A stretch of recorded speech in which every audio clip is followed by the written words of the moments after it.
પ્રાર્થના કરીએ. સ્વર્ગમાં અમારા જીવન કૃપાળુ પરમેશ્વર પિતા, ફરી એકવાર તમારા વચન તરફ ફરવાને માટે તમે અમને આ નામ કે જે સ્વર્ગ જે તમારા નામથી ઓળખાય છે તેમાં જોઈ લાવ્યા આભાર માનીએ છીએ. આખો દિવસ તમારી સમક્ષતા અમારી સાથે હતી.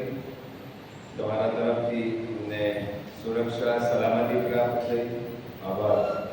થોડી રવિવારથી શરૂ કરીને આજ દિન સુધી તમે અમારી સાથે છો, વ્યવહાર કરો છો, તેના માટે તમારો આભાર માનીએ છીએ. પ્રભુ સંબોધક આત્મા અમને વચનમાં દોરે છે, અમને સમજાવે છે, અમારા હૃદય સાથે વાત અને વ્યવહાર કરે છે, તેના માટે પણ આભાર. આજે ફરી એકવાર પૂજી અમારા પ્રભુ ઈસુ ખ્રિસ્તના દુઃખ સહન સપ્તાહના એવો દિવસેમાં અમે આવીને ઊભા છે કે જ્યારે આજથી 2000 વર્ષ પહેલા અમારા વાલા તારનારને પકડીને લઈ જવામાં આવ્યા અને એ શુભ શુક્રવારે એમને બધા સ્તંભે જડી દેવામાં આવ્યા. એ પરાકાષ્ઠાના આ દિવસમાં મેં આજે જ્યારે આવીને ઊભા છે ત્યારે એ દિવસના સંદર્ભમાં આજે તમે અમારી સાથે જે વ્યવહાર કરવા માંગો છો તે માટે અમારા હૃદય અને મનોને સ્પર્શ કરો. અમારી તમામ આત્મિક જડતાને પ્રતિ તમે નમ્ર કરો. અમારા કઠોર કઠિન હૃદયોને માંસના હૃદય બનાવો. પ્રભુ પવિત્ર આત્મા એ વિચાર બાર પ્રમાણે અમારી સાથે તમારું વચન વ્યવહાર કરે. યશાયા 55:10-11 પ્રમાણે જે વચન કાર્ય કરે અને દ્વારા અમારા જીવનો તમારામાં વધુ સુદૃઢ બને, વધુ સક્ષમ બને અને અમે તમારી ઈચ્છાને યોજના પૂર્ણ કરનાર તમારા સેવક સેવિકા બની શકીએ તે દિશામાં અમારી સહાય મદદ કરો. અમારી તમામ નબળાઈઓને ફરી વિચાર તેરના સામર્થ્યમાં દૂર કરો. બીજું રાજા બહેનો પવિત્ર પ્રાર્થનાના ભાવના હિસ્સાથી અમને કરી દો. તમામ વિક્ષેપકારક બાબતોને ઈસુ નાઝારીના પરાક્રમી નામમાં રદબાતલ કરતા મારી જાતને પણ તમારા હાથમાં સોંપતા આ પ્રાર્થના મારા મધ્યસ્થાના પ્રભુ ઈસુ ખ્રિસ્તને લીધે તમે સાંભળી છે, આભાર માનીએ છીએ. આમેન. Hallelujah, hallelujah, hallelujah. ફરી એકવાર પ્રભુ ઈસુ ખ્રિસ્તના નામમાં આપ સર્વને પ્રેમી સલામ પાઠવું છું. પ્રભુ એની ઈચ્છાની યોજનામાં આપણને દરરોજ આશ્રમમાં લઈ આવે છે અને વચનની ચોક્કસ સમજ આપે છે. મને પણ આત્મિક લાભ થાય છે, આપ સર્વને પણ આત્મિક લાભ થાય છે. વચન એની રીતે કાર્ય કરી રહ્યું છે. યશાયા 55:10-11 પ્રભુનું વચન બહુ સ્પષ્ટ કહે છે કે જે હેતુ સાથે પ્રભુ વચનને મોકલે છે એ વચન જે હેતુ સાથે મોકલાય છે એમાં ફળીભૂત થયા વગર કદી પાછું વળતું નથી. બહુ મોટી વાત મારા ભાઈ બહેનો, વચનનું એક પરાક્રમ છે. સેકન્ડ વર્લ્ડ વોર પૂરું થયું અને યુદ્ધ કેદીઓની આપણે ચાલતી હતી અને જર્મનીમાં ઘણા બધા બ્રિટિશ યુદ્ધ કેદીઓને પકડીને રાખવામાં આવેલા હતા અને એ સમયના જે પ્રોટોકોલ્સ હતા, એ સમયના જે નોર્મ્સ હતા એ પ્રમાણે પકડાયેલા યુદ્ધ કેદીઓ માટે એક ચેપ્લિન એટલે કે પાળક સાહેબની વ્યવસ્થા કરવામાં આવે અને એની એક વ્યવસ્થા કરવામાં આવેલી બ્રિટિશ યુદ્ધ કેદીઓના માટે. અને દર શનિવારે મેસ પછી આ કેદીઓ માટે આત્મિક માનનાની વ્યવસ્થા કરવામાં આવે. એ ચેપ્લિન આવે અને સંદેશો આપે અને સૈનિકો પ્રભુના વચનમાં ઉત્સાહિત થાય, પ્રોત્સાહિત થાય. એક શનિવારે ચેપ્લિન ત્યાં આગળ આવ્યા. આખા મેસમાં કોઈ જ વ્યક્તિ હાજર નથી. આખી મેસ ખાલી. ના જમવાની થાળીઓ, ના રસોઈના સાધનો, કશું જ જોવા ના મળે. તે માણસ બહુ નિરાશ થઈ ગયો કે આજે આવું કેમ? સૈનિકો ક્યાં ગયા? આજુબાજુ દૂર દૂર કોઈ જગ્યાએ સૈનિકો દેખાતા નહોતા. પણ એ પ્રભુનો સેવક અને પ્રમાણિક હતો. એણે ખુલ્લી મેસમાં સંદેશો આપ્યો.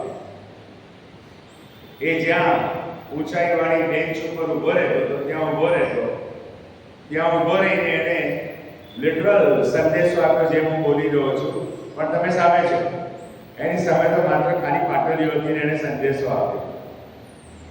સંદેશો આપીને વિદાય થઈ ગયો. ત્યાર પછી યુદ્ધ કેદીઓને બ્રિટિશ ગવર્મેન્ટના દરમિયાન કેદીમાં ફરી પાછા મોકલી દેવામાં આવ્યા અને જર્મનનો જે ચેપ્ટન હતો એક પાદરી એને આમંત્રણ મળ્યું લંડનની આત્મિક જાગૃતિની સભામાં ભાગ લેવા માટે. અને લંડનની આત્મિક જાગૃતિની સભામાં એ ગયો અને એનો જે ઇન્ટ્રોડક્ટર હતો અથવા તો એની જે પૂર્વ ભૂમિકા રજૂ કરનાર જે માણસ સ્ટેજ ઉપર હતો એ બહુ અજાયબ રીતે બાઇબલના વચનો વેચતો હતો અને આ તો વક્તા તરીકે ગયો એટલે બહુ પ્રભાવિત થઈ ગયો અને એણે એની સાથે વાત કરી. સભા પતી ગઈ એટલે એણે એની સાથે વાત કરી અને એણે જે વાત કરી એ બહુ આશ્ચર્યકારક. યશા 55:10-11 સીધું પુરવાર. પેલી વ્યક્તિએ સામેથી કીધું, સાહેબ તમે મને નથી ઓળખતા, હું તમને ઓળખું છું. તમને શનિવાર પણ યાદ હશે કે જ્યારે તમે મેસમાં આવ્યા હતા અને મેસમાં કોઈ પણ કેદી નહોતો. તમે બેન્ચ ઉપર ઉભા રહીને સંદેશો આપ્યો હતો, અંદર સાંભળનાર કોઈ નહોતું. પણ સાહેબ એ દિવસે રસોડાનો વારો મારો હતો અને હું પાછળની ચોકડીમાં વાસણ ઘસતો હતો. મેં સંદેશો સાંભળ્યો, પ્રભુને જીવન સોંપ્યું અને અત્યારે હું આ પ્રભુની સેવા કરી રહ્યો છું. હાલેલુયા. વચનમાં બરાબર છે. This is the power of the word of God. આ વચન ઓર્ડિનરી નથી. દુનિયામાં સૌથી વધારે જે પુસ્તકની સતાવણી થઈ એ બાઇબલ છે. જે પુસ્તકને સૌથી વધારે બાળી નંખાયું એ બાઇબલ છે. જે પુસ્તકનો નાશ કરવા માટે અથાગ પ્રયત્નો થયા એ બાઇબલ છે. પણ બાઇબલમાં જ બાઇબલ વિશે લખેલું છે આકાશ તથા પૃથ્વી જતા રહેશે પણ આ વચન કદી જવાનું નથી, કારણ કે દેવ બોલ્યો છે. દેવ બોલ્યો છે. અજાયબ જેવી વાત. આ વચનનું કાર્ય છે. માટે પ્રભુનું વચન કહે છે તારું અન્ન પાણી પર નાખ. આ અન્ન છે, પાણી પર નાખવામાં આવે છે અને થોડી મુદત પછી જે થાય છે એવું તમે જાણીએ છીએ. વચન એની રીતે કામ કરતું હોય છે. પણ એ સાથે બીજી એક કડવી વાસ્તવિકતા એ પણ વચનરૂપી બીજ વવાય છે ત્યારે ઘણા કાંટાની જમીનમાં પડે છે, ઘણા સૂકી ભૂમિમાં પડે છે, ઘણા અનુકૂળ ભૂમિમાં પડે છે અને વૃદ્ધિ પામે છે. તમને પ્રભુ ઈસુ ખ્રિસ્તુએ દ્રષ્ટાંત બહુ સારી પેટે યાદ હશે. પણ વિશ્વાસી માનું છું આપણે બધા સારી ભૂમિ છીએ અને વચન પડે છે અને વચન આટલા દિવસો તો વૃદ્ધિ પામ્યું છે એવું મને અહેસાસ થાય છે જ્યારે હું અહીંયા ઉભો રહું છું અને હું પ્રભુની સ્તુતિ કરું છું. કારણ કે વચન એનાથી ઉપર કોઈ વાત હોઈ ના શકે. જ્યારે બાઇબલની વાત આવે અને બાઇબલના વચનો આવે એટલે દુનિયાના બધા અધિકારીઓ, સત્તાધીશો, દુનિયાનું જ્ઞાન, દુનિયાના મિરેકલ્સ, દુનિયાની ટેકનોલોજી બધું શૂન્ય થઈ જાય. કારણ કે શરૂઆત અહીંથી છે. શરૂઆત અહીંથી છે. અને એ વચનો જ્યારે આપણે સાંભળીએ છીએ, ખંતપૂર્વક સાંભળીએ છીએ, બહુ ઊંડાણથી સમજીએ છીએ ત્યારે વચનને ચોક્કસ પ્રભુ તમારામાં કામ કરવાની મોકળાશ આપે છે. જીવન સંબંધી એ વચન વાત કરે છે અને આપણને આગળ લઈ જાય છે. દરરોજના શુદ્ધિકરણ માટે વચન પાસે થોભવું વાલા ભાઈ બહેનો ખૂબ જ જરૂરી બાબત છે. દરરોજ ચા નાસ્તો કરીએ છીએ, દરરોજ આપણું લંચ લઈએ છીએ, કદાચ સફર પણ લેતા હશો અને ડિનર પણ લેતા હશો અને ટિફિન ઘણું બધું આપણે ખાતા પણ હોઈએ છીએ, પીતા પણ હોઈએ છીએ. વચન પણ એટલું જ અનિવાર્ય છે. જો આપણે ઈચ્છીએ છીએ કે આપણી આત્મિક વૃદ્ધિ થાય તો વચનના સંબંધમાં હોવું જરૂરી બને છે. અને પ્રભુનું એ વચન અજાયબ છે, અજાયબ રીતે કામ કરે છે. કેટલા બધા વર્ષો થઈ ગયા વચનને, પણ આજે વિશ્વમાં સૌથી વધારે વેચાતું વંચાતું પુસ્તક બાઇબલ છે. વિશ્વમાં સૌથી વધારે વંચાતું અને વેચાતું પુસ્તક બાઇબલ છે. અને જે આ વાંચે છે એના જીવનોને પ્રભુ શું કરે છે? બદલી નાખે છે. અને પ્રભુએ તો આપણને વ્યક્તિગત બાઇબલ આપ્યા છે ને. હવે તો જસ્ટ વિચાર કરો, આપણા પૂર્વજો જ્યારે પ્રભુની પાસે આવ્યા એમને તો વચનાને વાંચતા નહોતું આવડતું. તમે એઝરાનો વિચાર કરો. બાઇબલમાં લખ્યું છે કે એઝરા નિયમશાસ્ત્ર લઈને ઊભો થયો. આખી સભા એની સામે ઊભી હતી અને એને વચન વાંચવાની શરૂઆત કરી. વચનનું વાંચન પૂરું થયું. બાઇબલ કહે છે કે સામે ઊભેલા લોકોએ રડીને પસ્તાવો કર્યો અને આશીર્વાદના સમયો દરેક ઇઝરાયેલી ઘરમાં ઉતરી આવ્યા. એ આ વચન છે. એબ્રી 4:12 બેધારી તલવાર સમાન. યિર્મયાહ કહે છે એમાં વચન હથોડા સમાન છે. દાઉદ કહે છે એ પ્રમાણે આ વચન દીવારો છે. મારા તમારા માર્ગોને માટે અજવાળા સમાન આ વચન છે. અને માટે આ વચનમાં આપણે ઊંડા ઉતરીએ ખૂબ જ જરૂરી બાબત છે. આજનો જે એપિસોડ છે, આજની જે ઘટના છે, એ માત્ર યોહાનની સુવાર્તામાં લખવામાં આવેલી ઘટના છે અને એ ઘટનાના સંદર્ભમાં આપણે આગળ વધવા માંગીએ છીએ. માથી, માર્ક અને લુક પગ ધોવાની ઘટનાને આલેખતા નથી. માથી, માર્ક અને લુક એ સુવાર્તા તમે વાંચશો તેમાં પગ ધોવાની ક્રિયા નહીં આવે. આ ઘટના માત્ર યોહાન લખે છે અને માટે આપણે કહી શકીએ કે ચારે સુવાર્તાઓ એકબીજાની પૂરક છે, કોન્ટ્રાસ્ટિંગ નથી. જ્યારે સુવાર્તા ભેગી રાખીને વાંચીએ છીએ ત્યારે આપણને પ્રભુ ઘણી બધી માહિતી પૂરી પાડે છે જે પૂરક માહિતી છે અને આપણે વિસ્તારપૂર્વક એ આખા ઘટનાક્રમને સમજી શકીએ છીએ. સ્થળ તો એ જ છે, જગ્યા પણ એ જ છે, સમય પણ એ જ છે, ઈસુ પણ ત્યાં છે અને 12 શિષ્યો પણ ત્યાં છે. પણ યોહાન કંઈક એક્સ્ટ્રા મારા તમારા માટે લઈ આવે છે. ત્યાં 3 બાબત બને છે. પાસ્કાની બાબત બને છે, પગ ધોવાની ક્રિયાની વાત આવે છે અને પ્રભુ ભોજનના સંસ્કારની વાત આવે છે. બાકીની 3 સુવાર્તા વાંચો તો ત્યાં પ્રભુ ભોજનના સંસ્કારની વાત આવશે અને યોહાનની સુવાર્તા વાંચો તો ત્યાં આગળ પગ ધોવાની ક્રિયા અને એની સાથે ધ લોર્ડ સપર, ઈસુનું છેલ્લું ભોજન, એ વૃતાંત આપણને અહીંયા આગળ વાંચવા મળે છે. તમે યોહાનની સુવાર્તા વાંચો તો એ બહુ રસપ્રદ શરૂઆત કરે છે. આદિ એક શબ્દ હતો, શબ્દ દેવની સંગાથે હતો. આ યોહાન જ લખી શકે. તમારી જાણ ખાતર યોહાને પહેલા પ્રકટીકરણનું પુસ્તક લખ્યું અને પછી એને યોહાનની સુવાર્તા લખી છે. યોહાને પહેલા પ્રકટીકરણનું પુસ્તક લખ્યું અને પછી યોહાનની સુવાર્તા લખી. માટે યોહાનની સુવાર્તામાં એણે જે ઈસુની પ્રચંડતાને નિહાળી હતી એનું રિફ્લેક્શન આપણને યોહાનની સુવાર્તામાં જોવા મળે છે. માટે કહે છે કે આદિ એક શબ્દ હતો, શબ્દ દેવની સંગાથે હતો અને તેનાથી સગળું ઉત્પન્ન થયું. Logos, that's the word. અને સૃષ્ટિ સર્જનમાં શું હતું? વર્ડ્સ. ઉત્પત્તિનો પહેલો અધ્યાય પહેલી કલમ શું કહે છે? શું કહે છે પહેલી કલમ? આદિ દેવે આકાશ તથા પૃથ્વી ઉત્પન્ન કર્યા અને શું હતું? જળનિધિ પર અંધારું હતું અને દેવનો આત્મા પાણી પર હાલતો ગયો. અહીંયા બેઠેલા બધાએ વાંચ્યું હશે. વાંચ્યું છે ને? આદિ દેવે આકાશ તથા પૃથ્વી ઉત્પન્ન કર્યા, જળનિધિ પર અંધારું હતું અને દેવનો આત્મા પાણી પર હાલતો ગયો. પણ કદી સમજવાનો વિચાર કર્યો છે કે પ્રભુ શું કહેવા માંગે છે પહેલી કલમમાં? દેવના આત્મામાં પરાક્રમ છે. જ્યારે દેવનો આત્મા હાલતો ચાલતો થયો, પ્રભુએ આખી સિસ્ટમને શક્તિ સંચારથી ભરી દીધી. લોજિકલ એનર્જીના કોન્ટેક્સ્ટમાં જાઓ તો કોઈ પણ સર્જન માટે ઊર્જાની જરૂર પડે. પ્રભુએ એ માળખામાં ઊર્જાનો સંચાર કર્યો અને પછી કલમ આવે છે અને દેવે કહ્યું અજવાળું થાઓ અને અજવાળું થયું અને દેવે અજવાળાને અંધારાથી જુદું પાડ્યું. સૂરજ ક્યારે ઉત્પન્ન નથી થયો, માઇટ વેલ.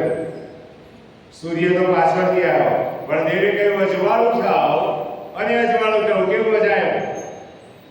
આપણને એમ થાય કે આવું કંઈ થતું છે?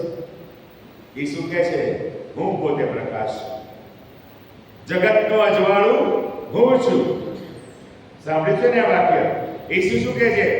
જગતનું અજવાળું હું છું. ઈસુ એવું કહે છે પૃથ્વીનું અજવાળું હું છું. ફ્રાન્સિસભાઈ શું કહે છે? જગતનું અજવાળું હું છું. કેમ જગતનું અજવાળું? કારણ કે જગતનો અધિકારી શૈતાન છે. જગતનો અધિકારી કોણ છે? શૈતાન. અને જ્યાં શૈતાન હોય ત્યાં શું હોય? અંધકાર હોય. માટે ઈસુરૂપી અજવાળાની મને અને તમને જરૂર છે. માટે ઈસુ કહે છે જગતનું અજવાળું હું છું. કારણ કે જ્યાં અંધકાર છે ત્યાં પ્રકાશની જરૂર છે. જ્યાં પ્રકાશ છે ત્યાં પ્રકાશની જરૂર નથી. અને પ્રકટીકરણનું પુસ્તક વાંચો, 5મા અધ્યાય વાંચો, એમાં બાઇબલ બહુ સ્પષ્ટ કહે છે આ આકાશ તો પ્રભુ ઓળિયાની પેટે વાળી લેશે. સૂર્ય, ચંદ્ર, તારા કશું જ નહીં હોય. આ 9 પ્લાનેટ્સ બી નહીં હોય, કોઈ યુનિવર્સ કે કોસ્મોસ નહીં હોય, પણ બધું જળહળ હશે, પ્રકાશથી ભરપૂર હશે. કારણ કે દેવ પોતે પ્રકાશ છે એવું બાઇબલ કહે છે. અને માટે ઈસુ યોહાનની સુવાર્તામાં જે દાવાઓ કરે છે એમાંનો એક દાવો અજવાળાના સંદર્ભમાં છે. શૈતાનનો પ્રયત્ન મને તમને અંધકારમાં લઈ જવાનો છે, જે મેં ગઈકાલે યહૂદાને લઈ ગયો. પણ પ્રભુ ઈચ્છે છે કે આપણે અજવાળાના દીકરા બનીએ, આપણે અજવાળાના આ સંતાન થઈએ. એ પ્રભુની મારા તમારા માટેની ઈચ્છા છે. અને એ આશીર્વાદ મને ને તમને મળે માટે આજથી 2000 વર્ષ પહેલા પ્રભુ ઈસુ ખ્રિસ્ત આ ચોક્કસ પ્રકારની યોજનામાંથી પસાર થઈ રહ્યા છે. અને 2000 કરતાં વધારે વર્ષ પહેલાનો આ ગુરુવાર, આવતીકાલના શુક્રવાર માટેનું ક્લાઇમેક્સ આવે છે. યહૂદા રાત્રે ઈસુને પકડાવી દેવાનો છે. ગણતરીના જ કલાકો છે. એ યહૂદા અત્યારે અહીંયા હાજર છે. શિષ્યો વેરવિખેર થઈ જવાના છે. બધા અહીંયા હાજર છે. પેલો પિતર 3 વાર નકાર કરવાનો છે. ઈસુને ખબર છે, કહી બી દીધું હતું કે આજ રાત મરઘો બોલ્યા અગાઉ તું 3 વાર મારો નકાર કરીશ, ત્યારે એને બાયો ચડાવી. અરે પ્રભુ, બધા નાસી જશે પણ હું નહીં નાસી જાઉં. પછી શું થયું આપણે જાણીએ છીએ. પેલી દાસી આવી, પેલી નાની દીકરી આવી, 3 વાર પિતરે નકાર કર્યો. ઈસુને બહાર લાવવામાં આવ્યા અને એ જ વખતે મરઘો બોલ્યો. બોલ્યો કે નહીં? અને ઈસુને પિતરની આંખ એક મળી. બાઇબલ કહે છે પિતર ધ્રુસકે અને ધ્રુસકે રડતો ત્યાંથી ચાલ્યો ગયો. મરઘો બોલ્યો, પિતરનો આરામ થઈ ગયો. He realized કે આ ઓર્ડિનરી માણસ નથી, આ તો સર્વશક્તિમાન દેવ પુત્ર છે. અને એ કહે છે સત્ય છે. અને એ જ પિતર 3 વાર નકાર કરનારો 50માના દિવસે ઊભો થઈને મંડળીનો સ્થાપક બન્યો. Mighty main. પિતરને વધસ્તંભે ચડવામાં આવતો, એને વધસ્તંભની શિક્ષા થઈ. ત્યારે એને વિનંતી કરી એને ચડનારાઓને, મને સીધા વધસ્તંભે નહીં, ઊંધા વધસ્તંભે ચડો, કારણ કે હું મારા પ્રભુનું માન ના લઈ શકું. હાલેલુયા. આ પાયા પર આપણી મંડળીઓ ઊભી છે. આ પાયા પર આપણી મંડળીઓ ઊભી છે. મારા ભાઈ બહેનો, એ સ્વાર્પણ, એ બલિદાન, એ રઝળપાટ, એ ઉપવાસ, એ સતાવણી, એ બધામાંથી પસાર થતા થતા અત્યારે આપણે આ સુંદર પ્રભુ મંદિરમાં બેઠા છે. આરામદાયક સ્થિતિમાં બેઠા બેઠા પ્રભુનું વચન સાંભળી રહ્યા છે. આપણા પૂર્વજો પાસે બાઇબલ નહોતું. કદાચ બાળક સાહેબ બોલતા હશે ને લોકો વચન સાંભળતા હશે. ખાલી સાંભળતા નતા, પાળતા હતા. હું હંમેશા કહું છું, અને તમે પણ યાદ રાખજો, તમે અત્યારે જે આશીર્વાદ નડી રહ્યા છો એ તમારા પૂર્વજો પ્રભુની સાથે ચાલ્યા ને એનું ફળ છે. આપણે તો આઈફોન અપાઈને ખુશ થઈ ગયા છે, પણ ઈસુને આપવામાં નિષ્ફળ ગયા છે. આપણા બાળકોને આધુનિક ગેજેટ્સ અપાઈને આપણે કદાચ કોલર ઊંચા કરીને ચાલીએ છે, પણ ઈસુને આપવામાં નિષ્ફળ ગયા છે. અને માટે બહુ વિકટ પરિસ્થિતિ આપણે અનુભવીએ છીએ, જેના હું અને તમે જીવન સાક્ષી છીએ. દીકરો ડોક્ટર બને, praise the lord, missionary doctor બને. દીકરો એન્જિનિયર બને, praise the lord, engineer doctor બને. મિશનરી એન્જિનિયર બને, મિશનરી ઓપ્થેલ્મોલોજિસ્ટ બને, મિશનરી ટીચર બને, મિશનરી પ્રોફેસર બને, કે એની પાસે જે સમુદાય આવે એને એ ઈસુની વાત કરી શકે. તમે ગમે તે ક્ષેત્રમાં છો. શેરીઝ મેડિકલ કામ કરે છે, અર્નેસ્ટભાઈનો બિઝનેસ છે, ફ્રાન્સિસભાઈની એમની જોબ છે, ઘણા બધા આઈટી ક્ષેત્રમાં છે, ઘણા દવાખાનામાં છે, ઘણા શાળામાં છે. એ તમારું મિશન ફિલ્ડ છે, જેના તમે મિશનરી છો. અને પ્રભુનું વચન એ તમારી આસપાસના મિશન ફિલ્ડને આપવાનું કામ એ તમારું છે. પણ મેં મીઠું ખાધું હોય તો હું કહી શકું કે મીઠું ખાધું છે. હું ઈસુને ચાખ્યા હોય તો હું બીજાઓને કહી શકું કે ઈસુ કેવા છે. માટે ઈસુની દ્રઢ ઓળખ આ સપ્તાહમાં આપણે કરી લઈએ પણ એટલું જ અનિવાર્ય છે. યોહાનની સુવાર્તા અને પ્રભુ ઈસુનું મિશન હતું. આપણે એના નામથી ઓળખાઈએ, એના નામમાં આશીર્વાદિત થઈએ અને બીજાઓને માટે આશીર્વાદના સ્ત્રોત સમાન બનીએ. નર્સિંગ ખ્રિસ્તી નર્સોનો ઇજારો હતો, શિક્ષણ ખ્રિસ્તી શિક્ષકોનો ઇજારો હતો. મિશન સ્કૂલમાં ભણી ગયેલા દિગ્ગજ આગેવાનો આજે અમદાવાદમાં પણ આવ્યા છે અને વાત કરે છે કે અમે આઈપી મિશનમાં ભણ્યા, અમે રાજકોટ આઈપી મિશનના છીએ, અમે ફલાણી મિશન સ્કૂલમાં ભણ્યા, વગેરે વગેરે વગેરે. પ્રભુએ બે મહત્વના ક્ષેત્ર આપણને સ્વાધીન કર્યા હતા, શિક્ષણ અને વૈદ્યકીય ક્ષેત્ર. બાળક પહેલા ધોરણમાં આવે અને 11મા ધોરણમાં સ્કૂલમાંથી બહાર જાય અને એને જો ઈસુની વાત ખબર ના પડે તો મારું ભણાવું ધૂળ બરોબર.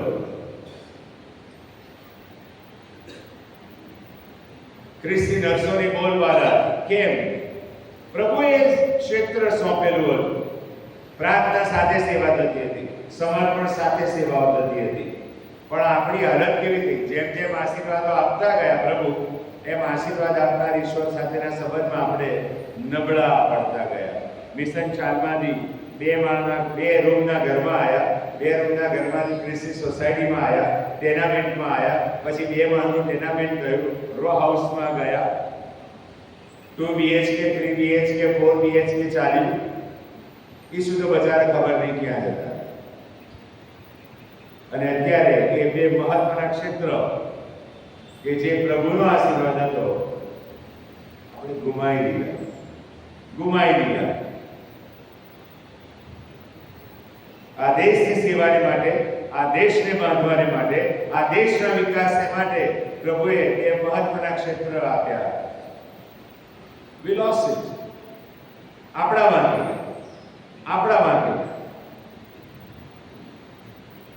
પણ હજુ લોકો યાદ કરે છે મિશન સ્કૂલનું શિક્ષણ, ખ્રિસ્તી નર્સોની સેવા.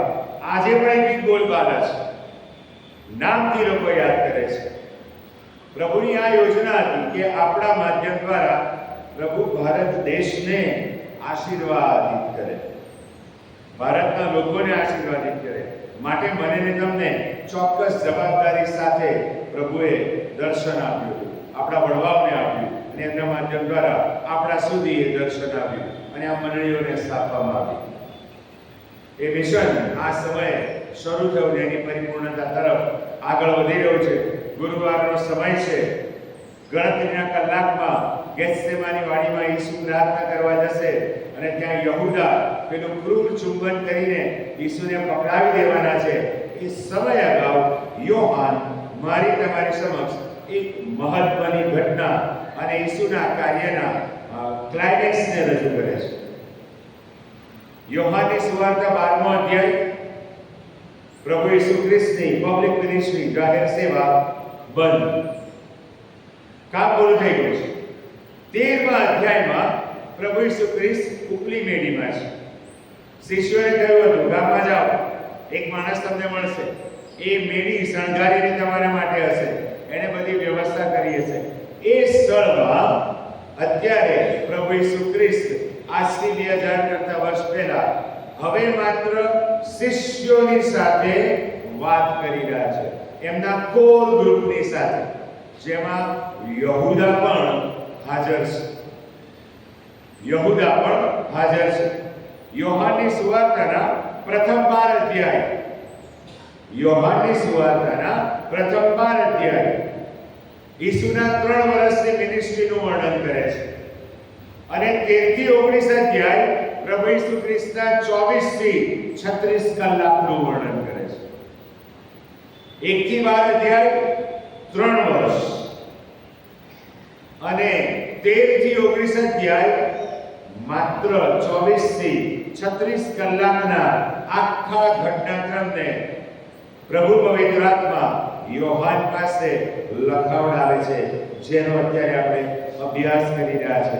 કારણ કે પ્રભુ મને અને તમને સમજાવવા માંગે છે કે ઈસુનું વધસ્તંભે ચડાવવું એ કોઈ મનઘડિત કહાની નથી, પણ ઈશ્વરની દૈવી યોજના હતી, જેના મૂળિયા એદનવાડીમાં નંખાયા હતા. અને માટે પ્રભુ ઈસુ ખ્રિસ્ત એક ઉત્તમ નમૂનો ત્યાં આગળ મારી તમારી માટે અને શિષ્યોની સમક્ષ રજૂ કરે છે. પગ ધોવાની ક્રિયા. જ્યારે આ ઘટનાને યોહાનની સુવાર્તામાં સામેલ કરવામાં આવી અને એનો અભ્યાસ કરવામાં આવ્યો, ત્યારે ઘણા બધાએ એવું માની લીધું કે આ ત્રીજો પવિત્ર સંસ્કાર છે, જેને મંડળીમાં દાખલ કરવામાં આવે.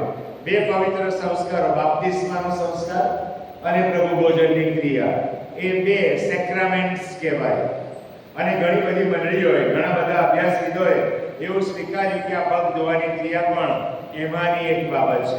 પણ સમય જેમ પસાર થયો એ સેક્રામેન્ટ તરીકે એસ્ટાબ્લિશ ના થયું, પણ ઘણી બધી મંડળીઓમાં પગ ધોવાની ક્રિયા એ આપમેળે ઉતરી ગઈ. જેમ કે ગુજરાતમાં આજે, દક્ષિણ ગુજરાતમાં બ્રેધરન સંપ્રદાયની જે મંડળીઓ છે, એમાં હમણાં જ એક બાળક સાહેબ સાથે મેં સાંજે વાત કરી, 5 વાગે ભક્તિ સભાની શરૂઆત થઈ છે. કેટલા વાગે? 5 વાગે. 11:30 વાગે ભક્તિ સભા પૂરી થશે. 11:30 વાગે ભક્તિ સભા પૂરી થશે. એમાં પગ ધોવાની ક્રિયા પણ આવશે, એમાં પ્રભુ ભોજનની વાત પણ આવશે, અને મંડળીના પ્રેમ ભોજનની પણ વાત આવશે. 3 પ્રભુ ભોજન, પ્રેમ ભોજન અને પગ ધોવાની ક્રિયા.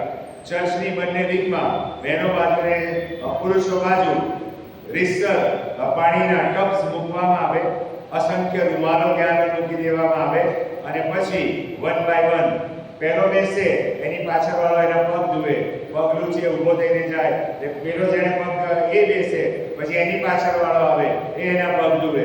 બાળક સાહેબથી શરૂઆત થાય અને એમ આખી મંડળી એક બીજાના પગ ધુએ, અને પછી કોરા પગે બધા આવીને અંદર બેસે. પછી પ્રભુ ભોજનનો સંસ્કાર, અને પછી પ્રેમ ભોજનની વાત. દક્ષિણ ગુજરાતની મંડળીઓમાં હાલમાં આ સંસ્કાર ચાલી રહ્યો હશે. ભક્તિ સભા તો ચોક્કસ ચાલતી હશે, બહુ લાંબી ભક્તિ સભા, પણ નાતાલ કરતા વધારે લોકો તમને ભક્તિ સભામાં જોવા મળે. ઘણી બધી વ્યવસ્થાઓ એક્સ્ટ્રા કરવી પડે. આ ચોક્કસ સંસ્કાર પાલન જ્યારે થાય છે ત્યારે દર વર્ષે થાય છે, પણ બહુ અજાયબ છે. પગ ધોવાની ક્રિયા, જેના ઊંડાણમાં આપણે થોડી જ વારમાં જવા માંગીએ છીએ, એ ખૂબ જ મહત્વની ઘટના છે. પણ એ પહેલા એક કલમ હું તમારી સમક્ષ વાંચું એ અનિવાર્ય છે. 13મો અધ્યાય, તમારી પાસે બાઇબલ ખુલ્લું રાખજો.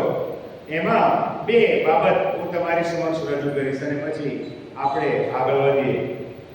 ત્યાં આગળ યોહાન આ પ્રમાણે નોંધ કરે છે કે હવે પાસ્કા પર્વ અગાઉ, ધ્યાનથી સાંભળજો, હવે પાસ્કા પર્વ અગાઉ પોતાનો આ જગતમાંથી પિતાની પાસે જવાનો સમય આવ્યો છે એ જાણીને ઈસુએ જગતમાં પોતાના લોકો જેઓના ઉપર તે પ્રેમ રાખતા હતા તેઓ પર અંત સુધી પ્રેમ રાખ્યો. વધસ્તંભ ઉપરથી ઈસુએ સુબેદારનો ધિક્કાર નહોતો કર્યો. વધસ્તંભ ઉપરની પહેલી વાણી કઈ હતી? હે બાપ, હે પિતા, તેઓને માફ કરો. ક્યારેય પ્રેમ જ હતો, માફીનો આત્મા હતો, જતું કરવાનું વલણ હતું, માફ કરી દેવાની ભાવના વધસ્તંભ ઉપર આપણને જોવા મળે છે. અને પછી સવારે ઈસુને વધસ્તંભે ચડવામાં આવ્યા. આપણા ટાઈમ ટેબલ પ્રમાણે લગભગ સવારે 9 વાગે અને બપોરે 3 વાગે એમણે પ્રાણ છોડ્યો. એ ઘડી સુધી પ્રભુના પ્રેમમાં કોઈ ઘટાડો નહોતો થયો. હવે અગત્યની કલમ ત્રીજી, એમાં વચ્ચે બીજી કલમ આવી જાય છે. શૈતાન ઇસ્કારિયોતના મનમાં એને પરસ્વાધીન કરવાની પ્રેરણા કરે છે. પણ ત્રીજી કલમ, પિતાએ બધો અધિકાર મારા હાથમાં સોંપ્યો છે અને હું ઈશ્વરની પાસેથી આવ્યો છું અને ઈશ્વરની પાસે જાઉં છું. એ જાણીને ઈસુ જમણ પરથી ઉઠે છે. આ કલમ સમજવી બહુ જરૂરી છે. એનો ઊંડાણ સમજવું જરૂરી છે. બાઇબલ શું કહે છે? ઈસુને ઈશ્વર પિતાએ શું કહે છે? બધો અધિકાર એ સમયે ઈસુને સોંપી દીધો. ઓલ પાવર્સ મનુષ્ય દેહમાં હતા, મર્યાદાઓ હતી. He was son of God but in flesh. દેવપુત્ર પણ માળખું મનુષ્યનું હતું અને માટે જે મનુષ્ય સહજ મર્યાદાઓ પ્રથમ આદમમાં હતી એ બીજા આદમ ઈસુમાં પણ હતી. પ્રથમ આદમ મરણ લઈ આવ્યો, બીજો આદમ ઈસુ એ અનંત જીવન લઈ આવ્યો. પણ જસ્ટ ઇમેજિન, જ્યારે ઈસુને પોતાને અહેસાસ થયો કે હવે હું અલ્ટિમેટ પાવરફુલ પર્સન છું, ત્યારે ઈસુ શું કરે છે? આજે અહીંયા બેઠેલા મને તમને બધાને એવો અધિકાર આપી દેવામાં આવે કે તમે અધિકાર બધા પર ચલાવી શકો, તો આપણી હાલત શું થાય? આપણે હુકમો આપવાની શરૂઆત કરીએ, ચલે આ કર, પેલું કર, ફલાણું કર, બધાને નમાવાની શરૂઆત કરી દઈએ આપણે. અને ખબર નહીં કઈ રીતે અધિકાર વાપરીએ. અને આવો અધિકાર હતો તો આખી દુનિયાને નમાઈ દઈએ આપણે. બધો અધિકાર પિતાએ મને આપ્યો છે. પછી ક્લાઇમેક્સ આવે છે અને ઈસુ શું કહે છે ત્યાં આગળ? જમણ પરથી ઉઠે છે. બે શાસ્ત્રપાઠ આપણે પેરેલલ વાંચ્યા. માથીમાંથી પણ વાંચ્યું, માર્કમાંથી પણ વાંચ્યું અને લુકના અધ્યાયમાં પણ તમે વાંચો તો આ જ્યારે ઘટના બને છે ત્યારે બીજી સુવાર્તાઓ આપણને પૂરક માહિતી આપતા એવું કહે છે કે આ 12 શિષ્યો તો અંદર ઝઘડી રહ્યા હતા કે આપણામાં પહેલું કોણ, આપણામાં સર્વોપરી કોણ. હજુ તો ઈસુ ત્યાં જ છે. ઈસુ અત્યારે પોતાના સર્વ સમર્થ દૈવત્વમાં છે અને શિષ્યોની અંદર આ કચકચ ચાલુ થઈ, બડબડાટ ચાલુ થયું. રૂપાંતરના પહાડ ઉપર આવો જ બડબડાટ કર્યો તે લોકોએ. એક માળો તારા માટે, એક માળો મારા માટે, પ્રભુ તારે જમણે હાથે અને પ્રભુ તારે ડાબે હાથે. 12 શિષ્યો આ સમયે પણ ઈસુને જે રીતે ઓળખવા જોઈએ એ ઓળખવામાં નિષ્ફળ જઈ રહ્યા છે. અને આ બધો કેઓસ ચાલી રહ્યો છે. એ સમયનું દ્રશ્ય સમજવું પણ જરૂરી છે. જ્યારે આ પર્ટિક્યુલર સંસ્કાર પાળવામાં આવે, અત્યારે તો આપણા ઘરમાં ડાઇનિંગ ટેબલ આવી ગયા. એ સમયે ડાઇનિંગ ટેબલ નહોતા. જે લોકો બેસે એ લોકો ટેબલ ઉપર હાથ રાખીને બેસે. એમના પગ તો પાછળ લાંબા કરેલા હોય કુશન ઉપર. એટલે રિક્લાઇનિંગ પોઝિશનમાં આરામદાયક સ્થિતિમાં એ લોકો ત્યાં બેસતા હોય અને વચ્ચે આ ભોજન ગોઠવીને મૂકવામાં આવેલું હોય. અને ઈસુ કહે છે કે જમણ પરથી ઉઠે છે અને પછી શું કહે છે, આપણે આખી ઘટનાને વાંચીએ અને એણે પોતાનો જબ્બો ઉતારીને તેમણે રૂમાલ લીધો અને તેને પોતાની કમરે બાંધ્યો અને ત્યાર પછી વાસણમાં પાણી રેડીને શિષ્યોના પગ ધોવા તથા કમરે બાંધેલા રૂમાલથી તે લૂછવા લાગ્યો. સન્નાટો છવાઈ ગયો છે. શિષ્યો હતપ્રભ થઈ ગયા છે. હવે પગ ધોવાની ક્રિયા એ મિડલ ઈસ્ટમાં અને ઇઝરાયલમાં બહુ સ્વાભાવિક હતી. એ સમયે આવા ડામરના રોડ નહોતા કે સિમેન્ટ કોન્ક્રીટના રસ્તાઓ નહોતા, ધૂળિયા રસ્તાઓ હતા. અત્યારે તો આપણે શૂઝ પહેરીએ છીએ, સ્નીકર્સ પહેરીએ છીએ, સ્પોર્ટ્સ શૂઝ પહેરીએ છીએ. આપણો આખો પગ ઢંકાઈ જાય એવા જોડા આપણે પહેરીએ છીએ. પણ એ સમયના લોકો સેન્ડલ્સ પહેરતા હતા, જેમાં પગ ખુલ્લા રહે, આંગળીઓ ખુલ્લી રહે. ધૂળિયા રસ્તા ઉપર તમે લાંબી મુસાફરી કરો તો તમારા આખા પગ ઉપર શું છવાઈ જાય? ધૂળ છવાઈ જાય.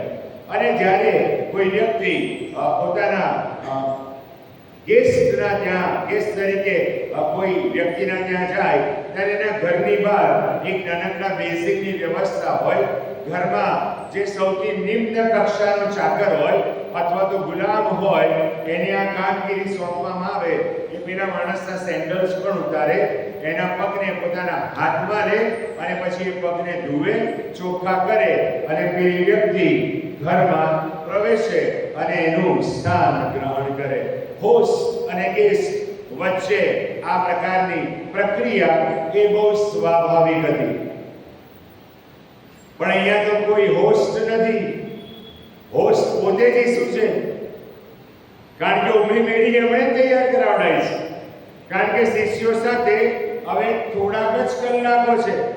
આ શિષ્યો સાથેના છેલ્લી મીટિંગના સમયો છે.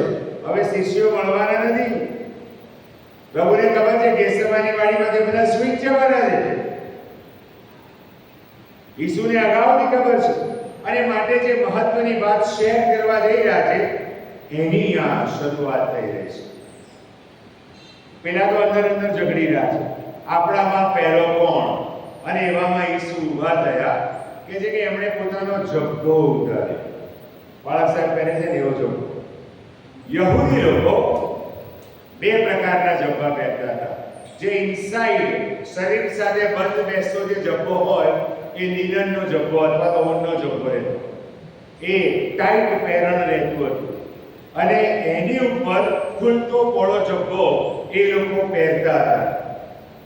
અને ઈસુ એ જે આઉટર ગાર્મેન્ટ છે, બહારનો જબ્બો છે, એને ઉતારે છે.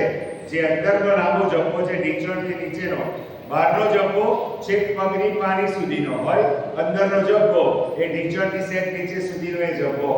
એ જબ્બો પરિધાન કરેલો છે ઈસુ. અને જબ્બો ઉતારીને પછી પ્રભુ ઈસુ ખ્રિસ્ત અહીંયા ક્રમ નથી આપેલો, પણ કોઈ જે પહેલો શિષ્ય છે એની પાસે ગયા હશે. એ પહેલા એ બહાર ગયા હશે, બહાર બેસી હશે.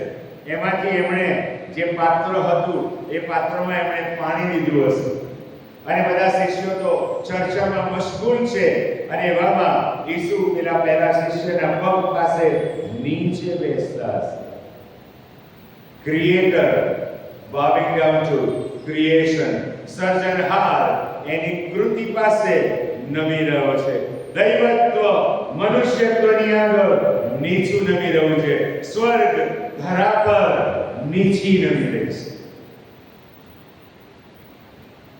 અને પેલા શિષ્યના પ્રભુએ સેન્ડલ ઉતાર્યા હશે અને એનો પગ હાથમાં લીધો હશે એટલે વળીને પાછળ જોયું હશે અને એને આઘાત લાગ્યો હશે કારણ કે ઈસુ રાજા એના પગ પરની ધૂળ ખંખેરીને હાથમાં પગ લઈને હાથ ધોઈ રહ્યા છે. અને માત્ર એટલું જ નહીં, એ પગ સાફ કર્યા પછી કમરે જે રૂમાલ બાંધેલો છે એનાથી એના પગને કોરા કરી રહ્યા છે. અજાયબ અજાયબ જેવું કામ બરાબર. દેવનો પુત્ર સેવા કરાવવાને માટે નહીં પણ સેવા કરવાને માટે આવ્યો છે. ઈસુ શિષ્યોને કહી રહ્યા છે, મારી પાછળ ચાલુ છે, ફોલો ધીસ, આ નમૂનાને અનુસરો, તો સેવા સફળ થશે, તો સેવા સાર્થક થશે, તો સેવાના ફળ તમે પામી શકશો. સાહેબ, જબ્બા ઉતારવા મળે તો સેવા થાય. જબ્બા સાથે પગ ધોવાય નહીં.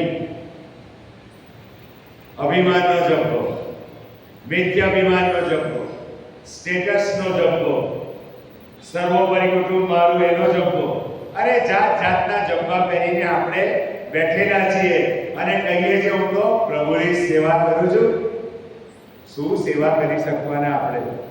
કારણ કે જબ્બોય ગંદો થશે અને પગ ધોવાની પ્રક્રિયા બી ખોટકામવાળી થશે.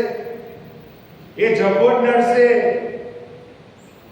જબ્બો જ નડશે. હું આના પગને અડું? અરે આની તો હું સામે ના છું. હું આના ઘરે જઈને પ્રાર્થના કરું? ના થાય. જબ્બો નડે છે. ઈસુ કહે છે આજે ઉડાડવો પડશે, કારણ કે કાલે તમે પવિત્ર મેજના ભાગીદાર બનવાના છો. એમને ભાગીદાર બનશો? જબ્બો પહેરીને મેજના ભાગીદાર નહીં બનાય, નહીં બનાય. નમ્રતાનું સર્વોચ્ચ પ્રતીક ઈસુ મારી અને તમારી આગળ મૂકી રહ્યા છે. મારા ભાઈ બહેનો, રાજાધિરાજ જેની પાસે ઓલ પાવર, આ જ્યારે પ્રક્રિયા ઈસુ શરૂ કરે છે ત્યારે યોહાન કહે છે ઈશ્વરે એને તમામ સામર્થ્ય આપી દીધું હતું. અધરવાઇઝ વિચારીએ ને, પ્રભુએ ખાલી એમ જ કીધું હોત, મિખાએલ હાજર થઈ જા. મિખાએલ આવીને ઘૂંટણે પડી ગયો ઈસુને. વધસમ ઉપર પ્રાણ દઈ રહેલા ઈસુએ ખાલી એક જ પોકાર કર્યો, મિખાએલ અને મિલિટરી આવી જાય, શૈતાન રફે દફે થઈ જાય. But that was not the mission. પાપની શિક્ષાને, પાપના ડંકને નાબૂદ કરવાને માટે હલવાનનો વધ અનિવાર્ય. અને માટે યશાયા 6, હું કોને મોકલું? મારે સારું કોણ કરશે? આ ડિબેટ થયો છે સ્વર્ગમાં. અને ત્યારે ઈસુએ એમની ગાદી પરથી ઊભા થઈને કહ્યું હશે, lord I am here, send મી. મને મોકલ પ્રભુ. અને માટે કુંવારી મરિયમને ઉદરે જન્મ્યા, માટે સિનલેસ બર્થ, અને માટે 30 વર્ષની સેવા અને 3 વર્ષનું સેવાનું ક્લાઇમેક્સ, અને વધસમે જડાવું, દટાવું, પુનરુત્થાન અને સ્વર્ગારોહણ. ધર્મલેખ પ્રમાણે જ્યારે આપણે આપણા અપરાધમાં, આપણા પાપમાં ડૂબેલા હતા ત્યારે યોગ્ય સમયે પ્રભુ ઈસુ ખ્રિસ્ત મારે ને તમારે માટે પૃથ્વી પર આવ્યા. અધિકાર સાથે નહીં, નમ્ર રાખડો માણસ. બાકી આપણે તો સહેજ અમથો અધિકાર મળે અને આપણે તો ફુગ્ગાની જેમ ઉડવા માંડીએ. ચલે આગળ, પેલું કર, વાણીમાં પણ તોછડાઈ આવી જાય, વ્યવહારમાં પણ તોછડાઈ આવી જાય. અરે લોકોને મળવાનું ટાળીએ આપણે. કેમ? અરે મેહુલભાઈ તો ડાયાસિસના ખજાનચી છે, એવા તેવા માણસોને ના મળે. નીચે બધી શેતાનને મળવાનું થાય આખી જિંદગી. સેવા કરવી છે, કોઈ પણ સેવા, પછી ક્વાર હોય, પાસ્ટોરેટ હોય, સન્ડે સ્કૂલ હોય, સિનિયર સિટીઝન હોય, યુથની સેવા હોય, નમ્રતા અનિવાર્ય લક્ષણ છે વાલા ભાઈ બહેનો સેવાનું. જ્યાં ઘમંડ છે, જ્યાં મિથ્યાભિમાન છે, ત્યાં ભાગલા છે, અને જ્યાં ભાગલા છે ત્યાં દેવ કામ કરી શકતા નથી. પછી કુટુંબની વાત હોય, મળીની વાત હોય, સમુદાયની વાત હોય કે સમાજની વાત હોય,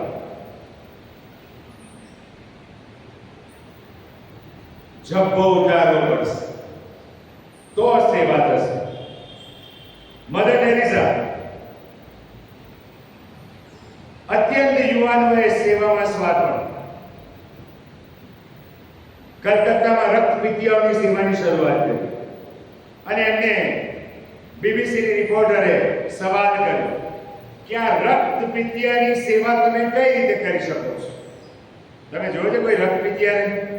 અત્યારે તો ઓલમોસ્ટ રોગ નાબૂદ થઈ ગયો, પણ મેં જોયા છે સાહેબ. આ આંગળા હોય ને, તમે નજીકથી જુઓ ને તેની અંદર નાના નાના જીવડા તમને દેખાય. શરીરની પાસે ઊભા રહો તો દુર્ગંધ આવે. તમે અડવાનું પસંદ ના કરો એવું ભયાનક શરીર. મધર ટેરેસા સવારે 4 વાગે એમની જીપમાં એમના ડ્રાઈવરને લઈને નીકળે અને કલકત્તાની શેરીઓમાં ફરે અને ગટરને કિનારે, ફૂટપાથને કિનારે પડેલા રક્તપિતિયાને હાથમાં ઉપાડે, પોતાના આશ્રમમાં લાવે, એના ઘા સાફ કરે, એ સાજો થાય, ઈસુને પ્રાપ્ત કરે અને ત્યાંથી હેમખેમ વિદાય થાય. તમે આ સેવા કઈ રીતે કરી શકો છો? મધર ટેરેસાનો જવાબ ફેન્ટાસ્ટિક. એ રક્તપિતિયામાં મને મારો ઈસુ દેખાય છે. હાલેલુયા. એ રક્તપિતિયામાં મને મારો ઈસુ દેખાય છે અને હું તો ઈસુની સેવા કરું છું. આ સેવાનું ઉદાહરણ. This is service.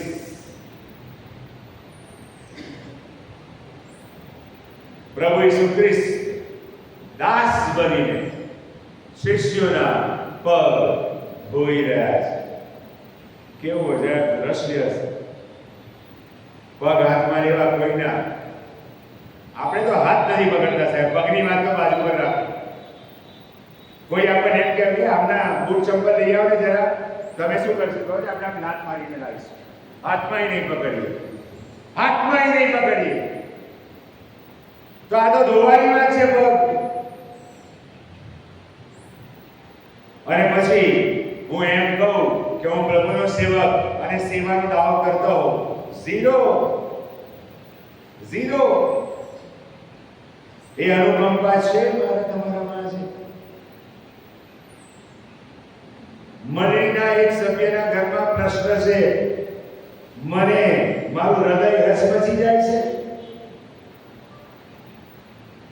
મણીનો કોઈ દીકરો વ્યસનના છે, મારું હૃદય હચમચી જાય છે. કે પછી એવું બધું જવા દો ને, એ જ નામના છે. આપણે શું એના મા બાપ કઈ નહીં કરતા, આપણે શું કરવાનું? તો તમે કઈ સેવામાં છો? કઈ સેવામાં છો? કોની સેવા કરો છો? કોના માટે સેવા કરો છો? પેશનેટ ક્રાઇસ્ટ, અનુકંપા સભર ઈસુ મારા હૃદયમાં નથી. તે અનુકંપા મને બીજાઓ માટે ક્યારેય ઉત્પન્ન નહીં થાય. જો ઈસુ મારામાં તો આ બોજ મારામાં, અને ઈસુ નહીં તો હું માત્ર આ જબ્બાવાળો ખ્રિસ્તી બસ પહેરીને ફર્યા કરો. ઓહો, બહુ જોરદાર હો. મ્યુટભાઈ બહુ સખત બોલે તો સંદેશો કલાક બહુ લાંબુ બોલે છે, પણ બધાને પકડી રાખે એવું કે. પણ એની શું?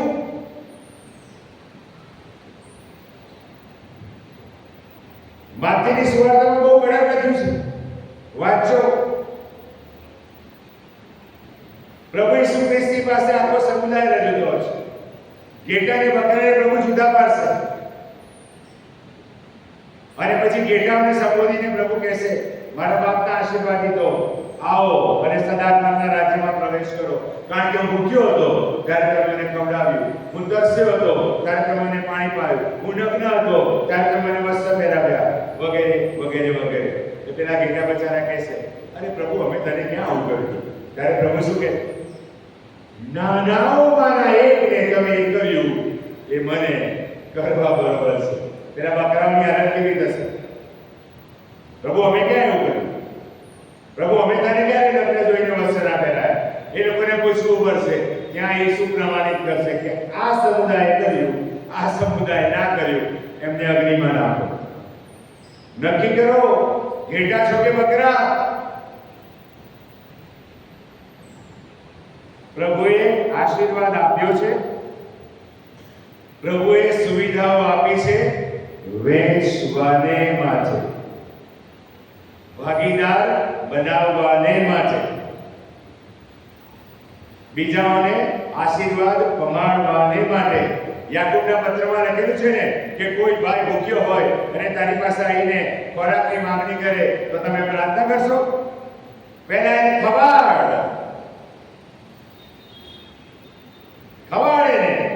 એને પાણી પા. That is ministry, servanthood. ઈસુ સેવા કરાવવાને માટે નહીં, પણ સેવા કરવાને માટે આવ્યા. અને જો હું અને તમે દાવો કરીએ છીએ કે આપણે પ્રભુ ઈસુ ખ્રિસ્તના શિષ્યો છીએ, આપણે એના અનુયાયીઓ છે, તો મારી ને તમારી ફરજ બને છે આ સેવાના નમૂનાને મારા તમારા વ્યક્તિગત જીવનમાં સાર્થક કરીએ.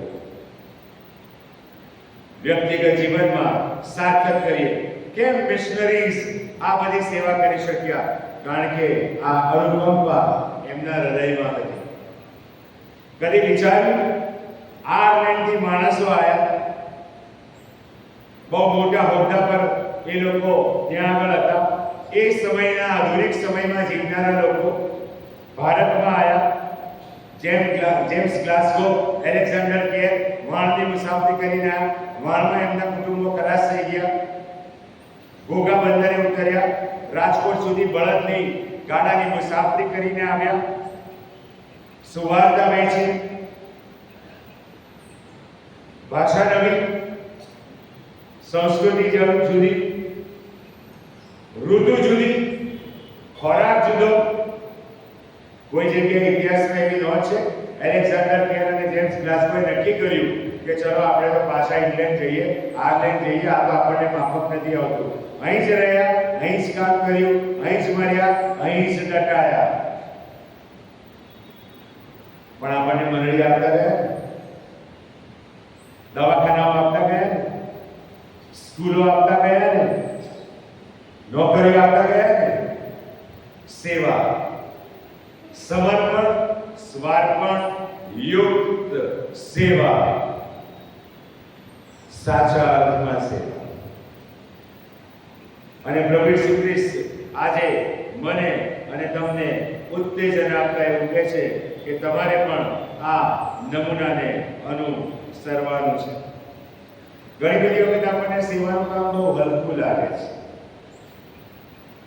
આપણે તુલના કરી શકીએ, અરે હું આવું કામ કરું, મારાથી આવું ના થાય. જે કોઈ પોતાને ઊંચો કરે છે, બાઇબલ કે તેને નીચો કરવામાં આવશે. અને જે પોતાને નમાવે છે, પ્રભુ એને ક્યાં લઈ જશે? ઊંચાઈ પર લઈ જશે. પ્રભુની આગળ નમવું જરૂરી છે. માટે નીતિ વચન કહે છે અક્કડ ગરદન અકસ્માતે નાશ પામશે. અભિમાન કોઈનું ચાલી નથી, અભિમાન કોઈનું ચાલશે નહીં. પછી મહાન સિકંદરની વાત હોય, નેપોલિયનની વાત હોય, હિટલરની વાત હોય કે સદામ હુસેનની વાત હોય, કોઈ કદી ચાલ્યા નથી. પણ ઈસુ આજે પણ એકલા જીવંત છે અને એની વાત આપણે કરી રહ્યા છે. કારણ કે સાચા અર્થમાં પ્રભુના સેવક હતા અને એ સેવા કરવાની માટે આવ્યા હતા. ત્રણ બાબત સાથે હું પૂરું કરીશ. જ્યારે હું અને તમે સેવા કરીએ છીએ, ધ્યાનથી સાંભળો, ત્યારે પ્રભુ ચોક્કસપણે મને અને તમને એ સેવાનો આશીર્વાદ આપે છે. કારણ કે પ્રભુ કોઈનો દેવાદાર નથી. પ્રભુ કોઈનો દેવાદાર નથી. જો તમે પ્રભુમાં છો, પ્રભુ પર પ્રેમ કરો છો, પ્રભુ ઈસુ ખ્રિસ્તને તમે કહો છો જીસસ આઈ લવ યુ, અને પછી એ ભાવ સાથે, એ પ્રેમ સાથે જ્યારે તમે કોઈ પણ સેવા કાર્ય કરો છો, પછી એ સન્ડે સ્કૂલના બાળકોના પતરાળા જમવાના, પતરાળા ઉછકવાની સેવા હોય, કે ગામમાં કોઈ માદું પડ્યું હોય અને એના ઘરે જઈને એને મદદ કરવાની વાત હોય, કે રસ્તાની કોરે કોઈ ભિખારી પડેલો હોય અને પ્રભુ તમને દોરવણી આપે અને તમે એની સેવા કરો છો, કોઈ કામ સેવાનું નીચું નથી. પણ શૈતાન આપણને પેલો ડોઝ પીવડાવે છે. અરે યાર મેહુલભાઈ, ચર્ચ સેક્રેટરી, આ તે થતું હશે તમારાથી, આ તમારે નહીં કરવાનું, બીજા કોઈને તમે કહો, બીજાને આદેશ કરો. ઈસુએ મને આદેશ કર્યો છે, મારે કરવાનો. મને નથી કીધું તું બીજાને આદેશ કર. પ્રભુ અહીંયા બેઠેલા મને તમને બધાને આ સેવાનો આદેશ કર્યો છે, એટલે એ સેવા મારે જ કરવાની, મારે જ કરવાની. સેવાનું કોઈ કામ એ નિમ્ન નથી, હલકું નથી, અને દરેક સેવા કાર્યનો પ્રભુ ચોક્કસ આશીર્વાદ આપે છે. એટલે એનું અર્થઘટન એવું બી ના થાય આશીર્વાદ પ્રાપ્ત કરવા માટે હું સેવા કરું. રોંગ. સેલ્ફલેસ કમિટમેન્ટ, બિનસ્વાર્થી, બિનશરતી સેવા. કશું નહીં તો કોઈના માટે પ્રાર્થનાની સેવા તો કરી શકે ને સાહેબ? એટલું તો દેવું કરી શકો ને? ખબર પડે તો કોઈના માટે પ્રાર્થના તો કરી શકો ને, કે નહીં? એમાંય શેતાન વચ્ચે આવે, એની માટે પ્રાર્થના નહીં કરવાની. જો એ પરમદાડે તારા માટે કેવું બોલતો હતો, એની માટે જ પ્રાર્થના થાય, કેવું એ બોલતો જ બંધ થઈ જાય. એટલે મોંઘો ના થાય, પ્રભુ એના હૃદયને બદલે ટ્રાન્સફોર્મ કરે અને મિત્ર બની જાય. તમે દાઉદ સુલેમાનનું વૃત્તાંત વાંચ્યું છે? દાઉદ અને સુલેમાન ઈશ્વર સાથેના એટલા બધા ઘનિષ્ઠ સંબંધમાં હતા, બાઇબલ નોંધ કરે છે એમના શત્રુઓ પણ એમની સાથે મિત્રતામાં રહેતા હતા. યુદ્ધ જ નહીં, યુદ્ધ જ નહીં. આપણે તો હાથા સાથે દુશ્મન ઉભા થઈ જાય છે. કેમ? મારું ઘમંડ નડે છે, હું નડું છું, મારું સ્ટેટસ નડે છે, મારું જ્ઞાન નડે છે, મારો મોભો નડે છે, જબ્બો નડે છે, ઉતારવો પડે તો સેવા થાય. બીજી મહત્વની વાત, જે સેવા હું અને તમે કરીએ છીએ એ અતિ મૂલ્યવાન સેવા છે. કદાચ એ સમયે ઘણા બધાને થયું હશે, અરે આ પગ ધોવાની સેવા તો કઈ મૂલ્યવાન કહેવાય, but it was precious. મૂલ્યવાન સેવા. પ્રભુ મને તમને જે સેવકાઈ સોંપે છે એ કદી અંડર એસ્ટિમેટ ના થાય, એ હંમેશા મૂલ્યવાન છે. પછી પ્રેરિતોના કૃત્યના 3 અધ્યાયમાં લખ્યું છે એ ભાણા પીરસવાની સેવા હોય તો પણ એટલી જ મહત્વની, અને વચન પુકારવાની સેવા એ પણ એટલી જ મહત્વની, વારની સેવા એ પણ એટલી જ મહત્વની, અને પાસ્ટોરેટ કે સન્ડે સ્કૂલ કે યુથ ગ્રુપ કે સિનિયર સિટીઝન કે મહિલા સંગઠન એ બધી જ સેવાઓ એટલી જ મૂલ્યવાન, કારણ કે બધી સેવાના કેન્દ્રમાં પ્રભુ ઈસુ ખ્રિસ્ત રહેલા છે. આપણે કદાચ કેન્દ્ર સ્થાને પોતાને મૂકી દઈએ, પણ એ સેવાઓના મૂળ કેન્દ્રમાં તો પ્રભુ ઈસુ છે. અને જ્યારે પ્રભુ ઈસુની આસપાસની વાત આવે ત્યારે નમ્રતા આવે, સ્વાર્પણ આવે, નિસ્વાર્થપણું આપે, અને સંપૂર્ણ સમર્પણની વાત બાઇબલ મને તમને આજે જણાવે છે. ફળ ઉપજાવવા માંગો છો?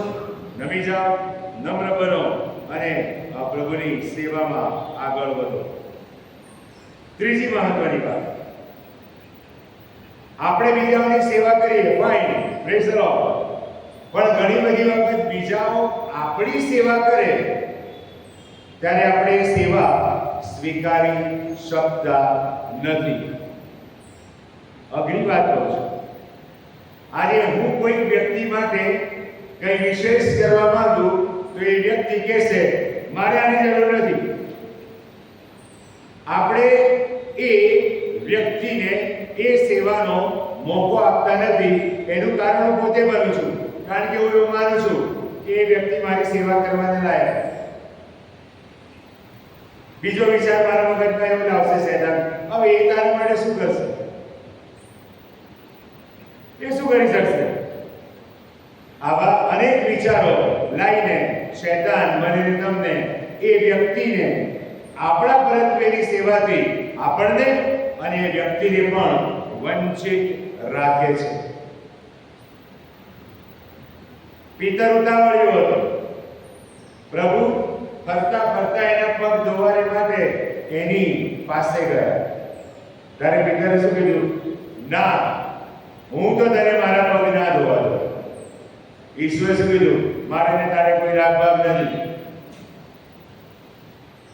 મારે ને તારે કોઈ રાગભાગ નહીં, કોઈ સંબંધ નહીં. એટલે પિતર વળી ઓવર એક્ટિંગ. પ્રભુ મને નવડાય, પ્રભુ મને નવડાય. એટલે પ્રભુ બહુ ગજબ વાત કરે છે, અંડરલાઈન કરે છે. જે નાહેલો છે તેને ફરી નાહવાની અગત્ય નથી. મારા તમારા વ્યવહારુ પ્રેક્ટિકલ લાઈફ માટે આ મહત્વની વાત છે. તારણ પામ્યા, પ્રભુ ઈસુ ખ્રિસ્તે જીવન સોંપ્યું અને તારણ પામ્યા પછી જીવન મુસાફરીમાં આગળ વધી રહ્યા છીએ આપણે. એટલે ઘણા બધા એવું માને છે કે એ તો બધું એકદમ સ્મૂથ. નહીં, પછી જ અઘરું. જે દાડે હું દારૂ છોડીશ ને એ દાડે મારા 10 ભાઈબંધો મારી પાસે આવશે. ચાલ બાબુ, આજે હું તને પીવડાવું. પહેલા હું 50 વાર પીને થાકી ગયો. પીવડાય ને કરો કે નહીં? નહીં. જે દાડે હું છોડીશ તારે શેતાન પીનામને કહીને આવશે, લે હું પીવડાવું આજે. તમાકુ છોડી હશે તો એવું થશે. 10 મફત ખવડાવનારા તમને મળશે અને શેતાન તમને ડામાડોળ કરી નાખશે. પ્રભુનો માર્ગ છે સુરાનો, નહીં કાયરનો. કિંમત ચૂકવવી પડે. બાઇબલ બે અભિગમ મારીને તમારી સમક્ષ રજૂ કરે છે, એવા સંજોગો અને એવા સમયને માંથી. આટલો અમથો દાઉદ, બાઇબલ કે તેને મૂછો પણ નથી ખોટી, અને સામે જાયન્ટ ગોલિયાત, 7+ હાઈટ, આખા શરીરે બખ્તર, ખાલી કપાળનો આટલો જ ભાગ દેખાય. એની ઢાલ ઉચકનારા માણસો એની ઢાલ ઉચકીને ચાલે. 40 દિવસથી ઇસ્રાયેલી પ્રજાને પડકાર આપતો હતો. શાઉલ નાસીબાસ થઈ ગયો, નિરાશ થઈ ગયો. દાઉદના ભાઈઓ એક પછી એક પસાર થયા અને છેલ્લે આ દાઉદ આવ્યો. વાંચ્યું છે ને ઉદાહરણ? બાઇબલ એવું કહે છે કે લોકોએ શાઉલનું બખ્તર દાઉદને પહેરાવ્યું. શાઉલનું બખ્તર દાઉદને પહેરાવ્યું અને દાઉદ અનકમ્ફર્ટેબલ થઈ ગયો, બખ્તર ઉતાર્યું. આપણે આવા શાઉલના ઘણા બધા બખ્તર પહેરીએ છીએ સેવામાં, સેવાના થાય. આવા ઘણા બધા બખ્તર પહેરીને સેવા કરીએ છીએ. એ બખ્તર ઉતારવું પડે. દાઉદે બખ્તર ઉતાર્યું, પછી શું લીધું? લાકડી, જોડી, ગોફણ, અને પછી ચાલતા ચાલતા 5 સુવર્ણ પથ્થર નાણામાંથી વીડ્યા અને પેલા ગોલિયાને જોયું, દાઉદ આવે છે. એટલે એનું તો સ્વમાન ગમાયું. શું બોલ્યો તો ગોલિયાત ખબર છે? શું હું કૂતરો છું કે તું લાકડી લઈને મારી સામે આવે છે? પછી બાઇબલ ગજબ નોંધ કરે છે. દાઉદ ગજબ વાક્ય બોલે છે, લડાઈ તો યહોવાની છે, હું ભાઈ ચડાવું, આ તો મારી લડાઈ છે. પેલો શેતાન કેરમની કુકરીની જેમ અંગોળી ગયો છે અને કહે છે કે દાઉદ દોડ્યો, જોડીમાંથી એક પથ્થર ગોળ ફરાઈ સીધો કમળામાં અને પેલો ઊંધો. એટલે નહીં કે આ બાજુ એની છાતી પર ચડી ગયો, એની કમર, એની તલવાર કાઢી ડોકું કાપીને સાઉલને નિવહન પર હાજર પકડ. શેતાનની સામે લાવો, એ તમારી પાસેથી નાસી જશે. પણ દાઉદ હોતો સામત હતો, નેતર ભરાઈ ગયો. નેતર યુસુફ બનો. બીજો અભિગમ, નેતર યુસુફ બનો. પોટીફારની સ્ત્રી પરીક્ષણ લાવી, પરાકાષ્ઠાનું પરીક્ષણ. બાઇબલ બહુ ગજબ વાત કરે છે. અને યુસુફ પોતાનું વસ્ત્ર ફેંકી દઈને ત્યાંથી નાસી ગયો.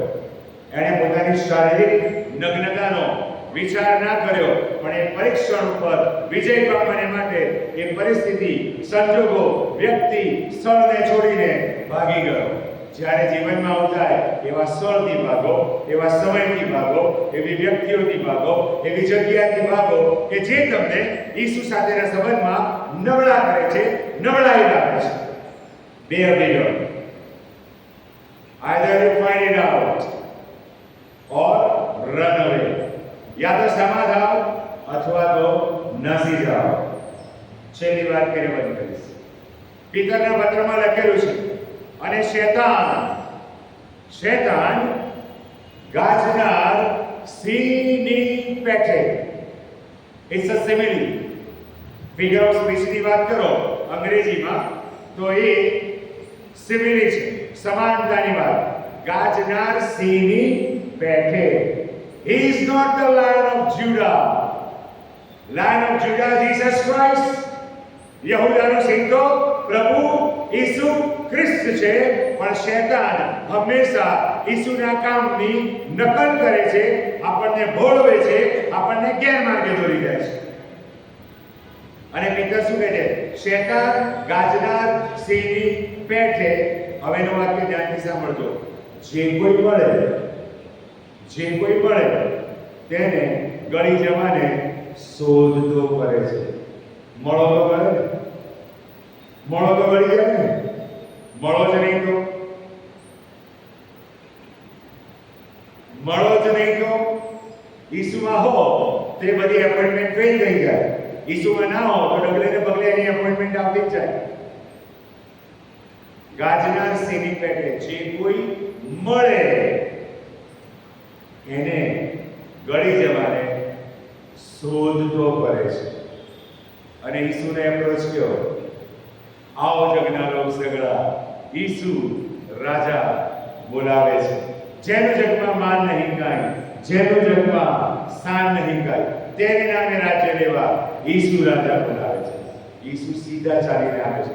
મારા તમારા વ્યક્તિગત જીવનમાં, કુટુંબમાં, મંડળીમાં, સમાજમાં, તમારા વ્યવસાયમાં, તમારી નોકરીમાં શું તમે આજે ઈસુને આવવા દેવા તૈયાર છો? આવી રેડી? પ્રભુ બધું બદલી નાખશે. અને સાચા અર્થમાં હું અને તમે ખ્રિસ્તના સેવક સેવિકાઓ બની જશે. આ મંડળી છલકાતી ઉભરાતી મંડળી બની જશે. આ જગ્યા ઓછી પડશે, ચર્ચ એક્સટેન્શન વધારે કરવું પડશે. નાશ પામેલા આત્માઓ રાણીપુરમાં આવશે અને સ્વર્ગના નાગરિક બનશે. હાલેલુયા. એ દર્શન સાથે પ્રભુએ મારા ભાઈ બહેનો તમને અલગ કર્યા છે, અને આશીર્વાદ પ્રભુએ માટે તમને આપ્યો છે. આવો આપણી જાતોને નમાવી દઈએ. પ્રભુ ઈસુ ખ્રિસ્તને આપણી જાતોને સ્વાધીન કરીએ. પ્રાર્થના કરીએ. જીવતા પ્રભુ, ફરી એકવાર તમે અમારી સાથે વાત કરી છે. આ પ્રભુ અમે કબૂલ કરીએ છીએ, મેં પાપ કર્યું છે, મારા કુટુંબે પાપ કર્યું છે, અમારી મંડળીએ પાપ કર્યું છે. તમે જે રસ્તો અમારા માટે અખત્યાર કર્યો છે એ રસ્તા પર ચાલવામાં અમે નિષ્ફળ ગયા છે. ઓ કૃપાળુ પરમેશ્વર, આજે અમને માફ કરો. તમારું વચન કહે છે, જો અમે અમારા પાપ કબૂલ કરીએ તો અમારા પાપ માફ કરવાને તમે વિશ્વાસુ તથા ન્યાયી છો. આ પ્રભુ, આજે આ ગુરુવારની સંધ્યાએ અમે તમારા લોક તરીકે અમારા પાપોની, અમારી આડાઈની, અમારી દુષ્ટતાની, અમારી હઠીલાઈની, અમારા પાપ કબૂલાત કરીએ છીએ. કારણ કે રોમી 12:1-2-3 કહેવામાં આવે છે પ્રમાણે અમે અમારા શરીરોનું આજે જીવતું, પવિત્ર અને તમને પસંદ પડે એવું અર્પણ કરીએ છીએ. આ પ્રભુ, તમે અર્પણનો સ્વીકાર કરો.